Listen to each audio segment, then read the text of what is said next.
Hello everyone. AmyR here with Prairie Paper and Ink. Welcome back to my face and my card making space and another Halloween video. This time we're using some oldie but goodie favorites again. And yeah, oldie but goodie favorites. Simple ink blending, a little bit of ink smushing, couple types of shimmery, sparkly goodness. Love it. As always, everything I used will be listed and linked in the description box below the video. My links are affiliate links. That just means that if you click on one of my links and end up placing an order, I get a little kickback from that at no extra cost to you. That is what helps pay the bills, keeps the lights on, enables me to keep bringing out content. And then at the very end of the video, in the end screen, I'll have my Halloween 2025 playlist that I will continue to add to as I get videos up. I will also have a link to another playlist because one of the oldie but goodie sets I used, I have a playlist for that one too. So I'll link that at the end. And yeah, that's it. Let's get into making the cards. So I'm using the Simon Says Stamp Beautiful Butterflies stamp set. This is the one I've got another playlist for. I've done a few videos using this set over the years. And honestly, there would be more. But I lost this set. Literally, could not find it. I have been searching for this set for months. I thought I was crazy. It grew legs, walked away. Y'all, it just, one of those things like that watercolor paper. I still haven't found that pack of watercolor paper. This happened to be sticking. The packaging was like slightly stuck to another set. So when I was flipping through them all, so many times, but I found it. So everything is good in the world. Anyway, butterflies. Why not? Why not? So I've got some distressed watercolor paper and I've got it like smooth side up and I use my anti-static powder tool on it. That just helps to keep the embossing powder from clinging to anything other than the stamped image. And I'm inking up these butterflies with Simon's VersaFine Clair Nocturne ink.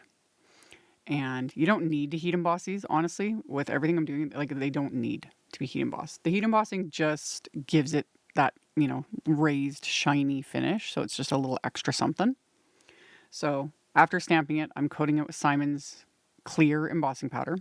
And I did everything twice because why not? I've got everything out. Let's do it twice. So coated it with the embossing powder and then I will melt that with my heat tool, which will give it the shiny finish. And the vast majority of time, if I want something black and heat embossed, I will stamp it with the Nocturne ink and clear heat emboss it. I've talked about this in the past many times. Black embossing powder, it's fabulous. It looks great. It is a nightmare to deal with in a lot of ways. Black embossing powder is its own little beast. We may visit it, every once in a blue moon, I will pull it out. But most of the time, I prefer just stamping it in a crisp black ink, like the Nocturne. There's a few other ones out there that are also fabulous. And then clear embossing powder. It's just the easiest. So after I had heat embossed the images, I used the coordinating wafer dies and die cut all of them. You don't have to die cut first. In fact, you could do what I'm going to do with like the ink blending and ink smushing. You could do little panels of that, then stamp and emboss or just stamp and die cut. It's just personal preference, whatever you're in the mood for. There is no right or wrong, So what I decided to do after I die cut them, I am using some Rainbow Splash inks, which are also from Simon Says Stamp. These are the same formula as the Pawsitively saturated inks. It's like a beginner's line that Simon Says Stamp started, and the colors are great. Really bright, vibrant colors. So I picked out this first one's lime, and I ink blended it over these butterflies. And then I'm also going to ink smush it, which on camera doesn't look like much. This was just to add like a bit more texture because these inks are water reactive. And yeah, I was just having fun, honestly. So you could totally skip the ink smushing or do just the ink smushing. Either or.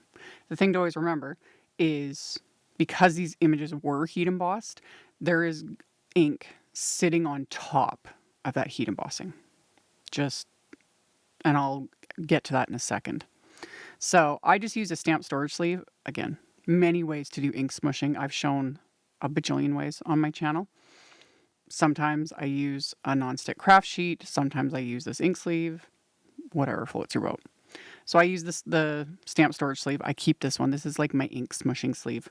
And I'd press the ink pad onto it, sprayed it with a bit of water, and then I was pressing the images onto it or pressing this onto the images. Either way. And then dry between layers. Because if you want to, build up that texture and splotchiness and all the things, you need to dry between layers. So I just used my Ranger heat tool and then just did it a couple times. Because again, the texture isn't going to show up very like a lot because I did all that ink blending, but it just gives it that little extra something, and the little water droplets too from spraying and pressing onto the images also creates a little bit of texture. And then it was an afterthought when I used some sparkle spray that also creates. Why not? So I did the green, which was lime. And then for the orange, this is pumpkin. Rather apt, like I said, I wanted really bright colors for these. And I did the same thing. Ink blended it on and then pressed the ink onto the little storage sleeve, sprayed it with a bit of water. The benefit of doing it this way with the little storage sleeve is, you can see where you're pressing it because I get it. Trust me. Some of us like to be a bit control freaks and you like to see what you're doing, where everything's going. I get it. Sometimes I get like that. Other times, you gotta channel Tim Holtz and you get what you get and you don't throw a fit. Ink smushing. It's fun, regardless of which method you want to use and whatever water reactive inks you want to use. It's fun. It's an inky, messy time. And really, it is, So anyway, for the purples, this was Heather Rainbow Splash ink. And it was once I was done these, I was like, oh, they need sparkle. They do. So I'm just going to lay out all these butterflies just on a flower sack cloth, just so I don't get this all over my work surface. And I'm going to spray these with my Sheer Shimmer Craft Spray, the Sparkle. I've used this many times over the last couple months. I've been using this stuff for years. The spray bottle, it always sells out. It always sells out, but it's worth it. It's fun. It's fun. And Simon Says Stamp restocks it as quickly as possible. So I laid all these out and then shake up the spray really well because the sparkle settles to the bottom, gravity. So you shake it up really well, and then I just spray. I didn't show it on, I didn't even realize I wasn't filming, but after these are completely dry, I just took a tissue, paper towel would work too, or a cloth, and just buffed over all of these because not only the ink, but also that spray is sitting on top of that heat emboss. That's what I was talking about a couple of minutes ago. So it was all sitting on top of it, and that will just come right off. So after it was fully dry, just buff it with a tissue, paper towel, cloth, whatever. And that removes all the ink and the sparkle spray sitting on all those heat embossed lines. And then we're good to go. So I did all that and set those aside. And then I've got a panel of, this is Simon's Slate cardstock, just a nice dark gray. And they're A2 size panels, so 4 1/4 by 5.5 inches. And then I'm using the Gothic Halloween background. Love this background. This was the only Halloween thing that I used on these cards, fully. Because even the sentiment, we'll get to that in a minute. I love this background though. It is just, look at it. It's so good. So, had it face up on my desk, inked it up with that same Nocturne ink. I love black ink on this slate cardstock. It is perfection. It really is perfection. It's so good. So I just press the background into that. And then I'm going to die cut it with one of the modern Teardrops wafer dies. This was the only new product I used on these cards. And I've talked about this. I love this die set. I love layering shape dies like this. So I die cut these backgrounds with one of the wafer dies. And then off camera, I die cut with the one wafer die just slightly larger than that one. I die cut some black cardstock, which we will get to in a second. So I've got these die cut. And then I took some charcoal, positively saturated ink, and a larger blending brush. And I'm just blending this around the perimeters of the stamped card bases here, or card fronts. And it's looking darker now. This will dry back and soften. It won't be quite as intense. I don't mind it. I like the intense. If you want it more intense, I would add black ink as well to blend. because these inks do soften and dry back, and especially when you're working with inks on dark cardstock, everything always looks darker while the ink is wet. So I also blended around the die cut pieces with that ink. And then I'm going to lay these in my splat box. And I pulled out some Twisted Citron Distress Spritz. It's been a hot minute since I've used my Distress Spritz. Again, full disclosure, they were behind a lot of things. I mentioned that in a recent video too, of markers I hadn't used in a while. And I was like, they were under some boxes. Yeah, I am 100% someone that if it is kind of out of sight, it's out of mind. Or if it's not easily accessible, I'm not going to use it. So I've been kind of working on that a little bit lately, getting rid of some stuff, moving some things around. And then I was like, oh yeah, I've got all this Distress Spritz to use. So that's what I did. I spritzed that on those panels. And then I set it aside to dry. And Distress Spritz, always make sure, wipe off the nozzle as soon as you're done using it. I'd shaken it up really well before using it, because same thing, the sparkle settles to the bottom. And then I wipe the nozzle, and I keep all my liquid products. I talk about this a lot, but seriously, all my liquid products, my sprays, etc., they are stored upright. I don't store them on their sides, except for when I'm using them. I keep them stored upright, because otherwise, you don't want them to leak. That would be awful. I may be a disorganized mess, but I've at least avoided that level of a mess, Okay, back to the sentiment. This is from the Circle Sayings stamp set, which is another oldie but goodie. This came out years ago. The great thing about a set like that is there's multiple occasions in here. So it's not there's just the one Halloween sentiment. The rest, there's Thanksgiving, birthday, Christmas, sending hugs. So anything. And Valentine's Day. Can't go wrong with a, kind of good all around set. So I stamped that onto more of the slate cardstock with that Nocturne ink. Heat embossed it with clear embossing powder, and then I used the coordinating circle wafer die to die cut those sentiments. And once that was done, my backgrounds are dry. So I pulled out some baker's twine, some of my doodle twine, and I'm wrapping it around the die cut piece. And as always, reverse tweezers for the win, especially when dealing with baker's twine. I love me my baker's twine. Tying it can be a little finicky. So the reverse tweezers are just holding that knot in place so I can fiddle with my bow. Do not pull anything tight until you get it the way you want it, because baker's twine is twisted threads. And if you pull everything tight and then try to adjust, it just starts twisting and going really wonky and annoying. So hopefully that helps. So after I tied my bow, I pull it tight, remove those tweezers, pull it tight again, and then trim the ends, and we're good to go. So after I added my baker's twine, I put Big Mama foam tape on the back of this panel. This will pop it up and just give it a smidge of dimension, because this foam tape's super thin. And then I'm going to adhere this to the black cardstock that I had die cut with the slightly larger modern Teardrops wafer die. So it'll just frame it up.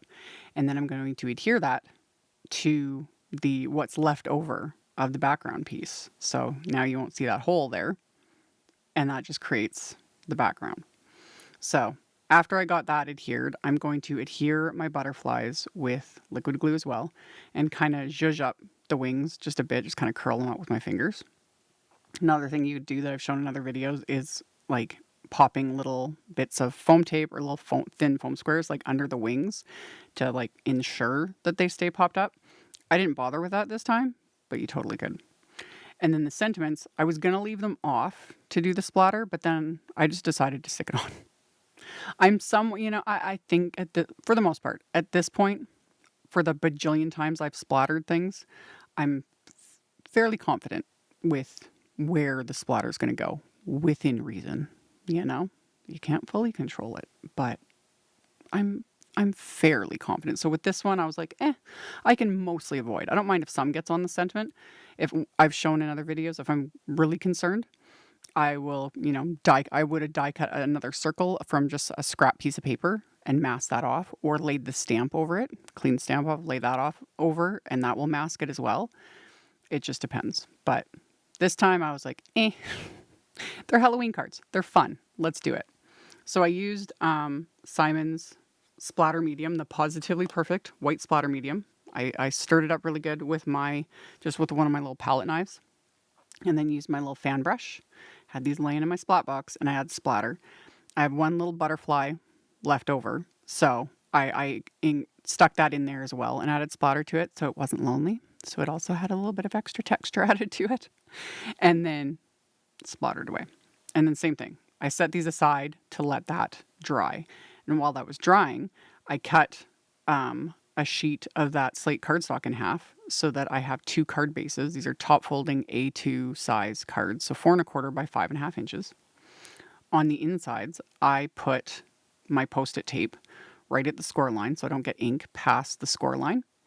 And then I'm inking up that Gothic Halloween background. This time I'm using Earl ink, which is a lighter shade than the charcoal I used on the front to do the blending.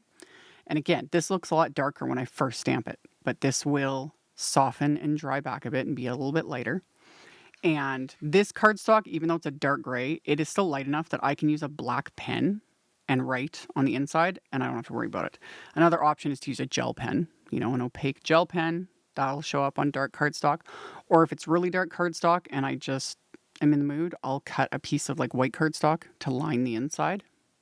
Again, it just depends on my mood, what I'm going for. But this time I was keeping everything a little darker, a little moodier.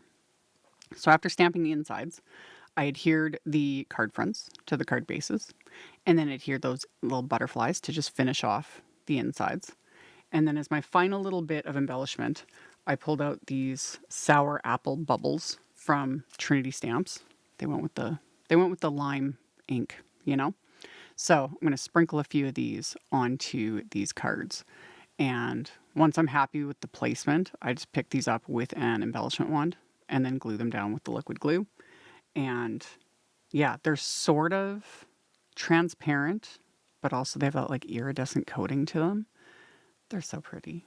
And again, I was digging through my stash and I found an entire container of embellishments. You guys, I'm not kidding when I say I have multiple lifetimes. Bling. No regrets. Love it. Love it. It's fun. So let the glue dry and these cards are complete. So I'm going to turn my flashlight on so you can actually see the sparkle because my camera wasn't picking it up. And my camera is fighting me because of the shine from the heat embossing. So the outlines of those butterflies and the sentiment is kind of competing, trying to film the actual sparkle. Because I've got that sparkle on the butterflies from the sparkle spray. And then the Distress Spritz sparkle, which is a green sparkle. Oh. Twisted Citron's a funny one. If you have it, you know what I mean. And if you don't and you get it, it is the weirdest looking bottle. It's like this really gross yellowy orange color. But trust me, when you shake it up and you actually spray it, it is Twisted Citron colored sparkle. Worth it. Worth it. Love it. Those are my cards. So, like I mentioned, links are below. Thank you all so much for hanging out with me.